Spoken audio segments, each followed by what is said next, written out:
Did that just happen? I don't know why I would expect something else from this. Hello, Commander. So cruel is memory.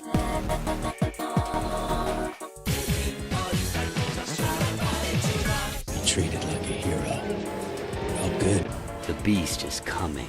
The Avatar is back.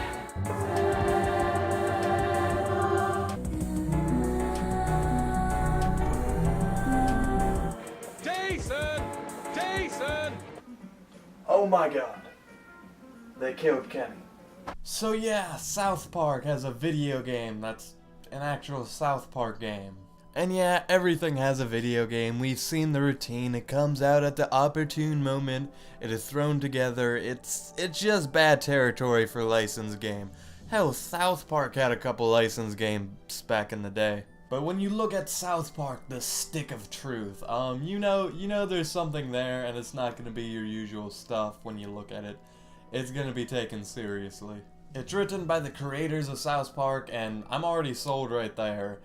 And it's developed by Obsidian, the guys behind Fallout New Vegas and other such games. And at that point, I'm super sold. And when you just look at this game, I know everyone says this, but it looks like you're playing South Park, and that is so surreal. Whenever your license, whatever the hell, actually looks like the original product, that's an achievement. And just so we're clear, this game is for South Park fans. It's meant for them. If you're not a South Park fan, you might want to get on that, or you might just want to steer clear, you know? And I've heard some people call this game an interactive South Park episode, maybe even a South Park season. And, you know, as good of a compliment as that is, and I don't mind giving, I disagree with it. If you watch South Park, every episode deals with current events going on in the real world.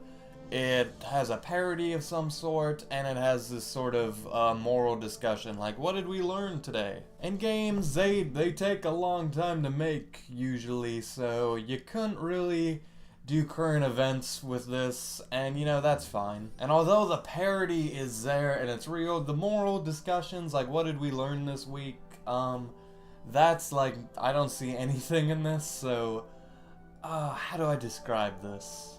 Imagine the world of South Park completely interactable, just very, very slightly watered down to, you know, fit a game. And imagine, you know, South Park, crazy shit must just happen there every day, so imagine a normal day playing a new kid in the life of South Park. Only good elf is a dead elf. Why don't you suck my elven dick, Butters? So basically, all the kid characters from South Park, they're basically LARPing, like hardcore LARPing. And so you're the new kid, and you basically have to just come into town, and you make your character from scratch. It's one of those customize your characters, so you're gonna have a lot of armor and weapons. You can, you know, make their face and hair look however you want. You can basically change whatever you want aside from the character's gender. And although some people might complain with that, it's you know, it actually is part of the story. And there's a scene where you cross-dress for a mission, and at that point I was like, you know what, my character doesn't talk, there's not really a difference, he might as well just be a girl right now, so there's that. And remember, this is an RPG, so there's gonna be, you get to choose your own classes, and these classes range from warrior, mage, thief, and Jew. Jew, huh? So I guess we'll never really be friends. Oh, by the way, if you get offended easily, this game is not for you. So in this game, there's a big war between Cartman's group and Kyle's group. And the story, I don't give a shit, in all honesty. I got to hang out with Butters all day long, and it was incredible, and that's all I could really ask for. Go Butters. Hey, this is a sticker. Put all the money in a bag or I'll fucking kill each and every one. Oh, hey, alright, Benny. How's it going? Just showing the new kid around. Hi, Butters. Good to see you too, Butters. Thanks for checking in. So yeah, Butters and a couple other characters get to be your partners, and the partners, you know, they have unique things during the combat, and they also, each one of them has unique dialogue that they say when you're walking around town. Get on the ground and shut up or your brains are going on the fucking wall. Hey, Vince, how's it going? Just showing the new kid around today. Yeah, already been to the bank. Hey, Butters. So last thing I'll say about the story is, I laughed a lot. The characters are great, they get a lot right from the show, and I think the biggest thing I liked from the story was they parodied video games a lot. It parodies RPGs especially, but I fucking love just certain things when they would say, this is a video game, right? And the fact that a video game character is saying, you know, such things as the fact that the combat system is turn-based. No, Clyde, it's like olden times. You have to wait your turn. Like in the Middle Ages, Clyde. I know it's lame, Clyde, but that's how we're fucking doing it. Alright, douchebag, bash Clyde's face in. A great example of audio logs. Day 4. I've looked everywhere, but I can't find anything to eat. Or a clue to get me off the ship. Just more audio logs. They're everywhere. For some reason, I listened to every minute of every one of them, thinking there'd be some useful information, but it's like they're just filler. Useless filler. They're filler that's driving me to madness. Okay, I did find one audio log that was mildly amusing. A woman trapped on this ship left an audio log about some papers she had left in an alien cabinet, and she told me the code was 776. That was kind of cool because I didn't know the code before that.